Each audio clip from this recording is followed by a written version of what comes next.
You've seen the signs on snowplows urging people to stay back 50 feet. You've probably also seen drivers not follow that request.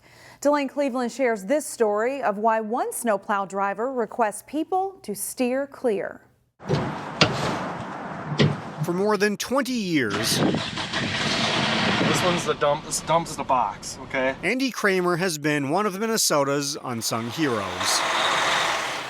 In the winter, this 56,000-pound truck becomes his office. This one is the front plow, so if I pull it back, it'll lift it up. And it comes equipped with all of the tools needed to clear Hennepin County roads after a massive snowstorm. We're out in the worst conditions, right? You know, low visibility and low traction as well. It's a job that, at times, can best be described as treacherous. We're dealing with some of the same things that the other motorists are. However, we're trying to clear the way for them.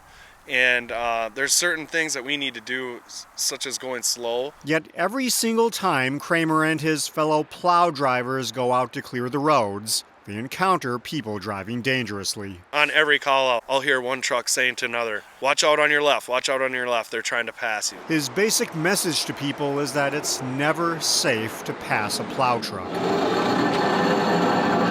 When he and his crews are out trying to clear snow, they see a number of obstacles like mailboxes, fire hydrants, and the occasional horse. Try to go slow around them too so they don't spook the horse. When they see those obstacles, they generally try to avoid them by swerving toward the center of the road. So look at how far out I gotta go. If a car happens to be on their left, bad things could happen.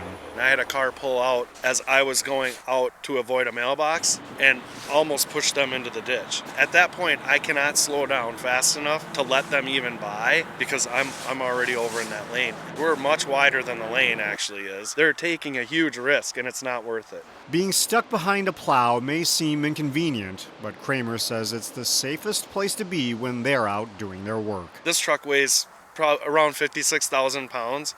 And a passenger vehicle weighs 4,000. Guess who's going to win every time? It's never safe to pass a plow truck. In Plymouth, Delane Cleveland, CCX News. It's a problem local households just can't seem to crack. The cost of eggs keeps rising. And as Corey Bork reports, local restaurants also are seeing the cost add up. It's one of the things that Cheryl and I really enjoy doing together. Usually it's the French toast with eggs. Here at Egg House Cafe in Crystal, This is our booth. Ellie Funk and Cheryl Olson are frequent visitors. They do a great job. They're always very accommodating. That's for you. The order today, you guessed it, eggs. Eggs also became the topic of conversation. I shop mostly at Cub, and they have gone up in price if you can find them. And yes, pay a lot for eggs. They keep going up. And Wilson Rivera, the co-owner of Egg House Cafe, says he's feeling the cost impact too. it keeps switching every week, $5, $10, or goes down or it goes up. For now, Rivera is holding the line on prices. For the last 3 years, there has only been one time right after COVID that we raised prices. We just went $1 more up. But the costs are adding up. Rivera says his restaurant orders 15 to 20 cases of eggs a week. That's 2,000 to 3,000 eggs. And he says costs have more than tripled, from $20 a case last year to $65 a case currently. So what's behind the rise? The U.S. Department of Agriculture attributes it to the avian flu epidemic, now considered the deadliest outbreak in U.S. history. Farmer-style omelet. Back at Egg House Cafe, Rivera says his customers helped him get through a pandemic. Now they're helping him get through this challenge. They're all neighbors, you know, they're all very familiar faces. You see them almost every week, so it feels good, you know, they keep coming back and then you see them. In Crystal, Corey Bork, CCX News. We also spoke with Fat Nat's Eggs, and they go through roughly 11,000 eggs a week at their New Hope location. This standout student is involved in 7 clubs at Armstrong High School, all connected to service or mentoring others. We feature an 18-year-old from Brooklyn Park for today's standout student, Amal Rashid from Armstrong High School.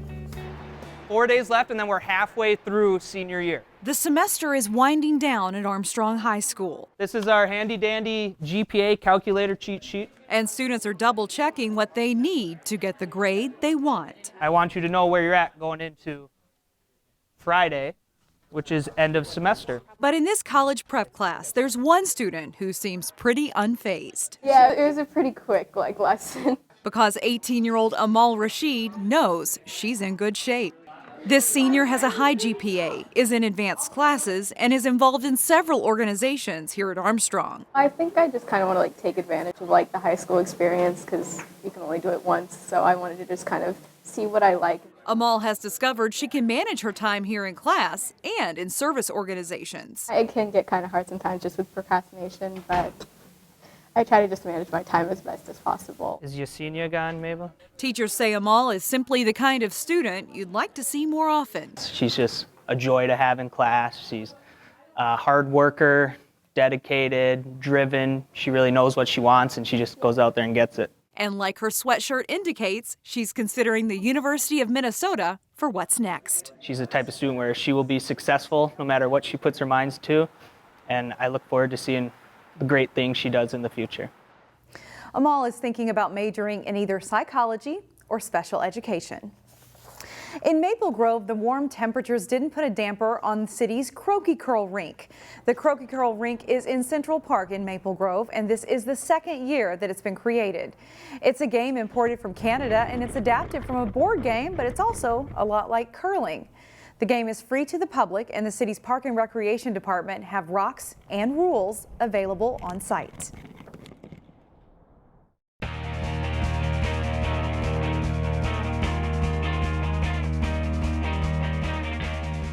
Max Johnson is a two-sport athlete and a top student at Maple Grove. Johnson's winter sport is wrestling, and by the end of the season, he could be the program's all-time wins leader.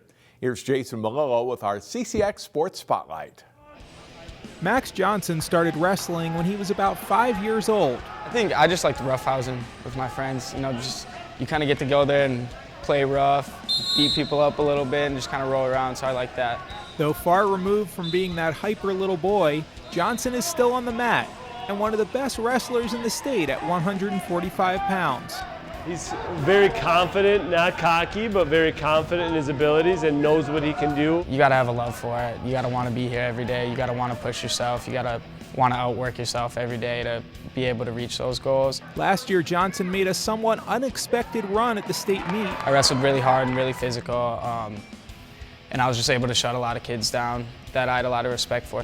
Grinding his way to a bronze medal at 138 pounds. A big part of it was that he was just mentally stronger than the people that he would wrestle, and that's an accomplishment in itself, because at that level, those kids are all mentally strong. That mental toughness is a big part of Johnson's evolution, especially in a sport that can sometimes feel isolated. It's very much like self-motivation. The kind of responsibility to get better and improve is really on you. But Johnson also gives props to his teammates and how hard they push him in the practice room, especially his sparring partners, Thomas Schlangen and Connor Peterson. They're willing to come in and beat me up, and I'm willing to come in and beat them up. And during practice, we might not be the greatest of friends, but after practice, we're generally very close. Freshman Peterson has known Johnson for most of his life. He's always been like a big brother to me. He praises Johnson as a great leader and appreciates the battles they have at practice. If he's in on a shot, I'm going to bang him with my hips, and sometimes I'll bruise up his face, and sometimes he'll bruise up mine. We'll get cuts all over, we'll start bleeding. But I mean, at the end of the day, we're just getting better, and we're getting tough. Max Johnson was also a part of Maple Grove's state championship football team this past fall. It was really just a dream come true. Despite being a somewhat undersized linebacker, And he's dropped for a loss. Johnson made his presence felt during the Crimson's undefeated season. Overall, you just got to want it and just kind of be a little hard-nosed and not be afraid to hit people and not be afraid of contact. You gotta love the physicality of sports. Johnson has the second most wins in school history and recently recorded his 150th victory. There's a chance he'll leave MG with the most wins ever, but that's not his primary goal. My perfect ending would be to end my career state champion. If he's healthy and wrestles to his ability at the right time, yeah, for sure he could win state. For the CCX Sports Spotlight, I'm Jason Malillo. Despite a key injury, the Wayzata wrestling team is having a strong season. The Trojans took on another very good Lake Conference team in a top 10 matchup Thursday. Jay Wilcox has the highlights. 9th-ranked Wayzata hosting 4th-ranked Eden Prairie in Lake Conference Wrestling. A great match at 113 as Eden Prairie's Charles Vanier, ranked 5th at 120, gets a late takedown over 2nd-ranked Luke Coonan to win 7-6 as the Eagles take the first 3 matches to lead 12-0. Wayzata takes the next 3, starting with 2nd-ranked Logan Swenson using the cradle to pin Max Moorhead. It's 12-6, and the Trojans grab the lead 13-12 2 matches later. Another great match at 152. In overtime, 5th-ranked Charlie Pettit of Wayzata fights off the single leg by 3rd-ranked Hooray Dunn. Dunn slips and Pettit gets the takedown despite some controversy. Pettit wins 6-4 and Wayzata's up 16-15. They go up 29-19, but it's not enough to hold off the Eagles as they get pins in the last 2 matches, including by defending state champ Will Sather at heavyweight. Eden Prairie rallies for a 31-29 win. Both teams also beat Rogers at the tri-meet. Jay Wilcox, CCX Sports.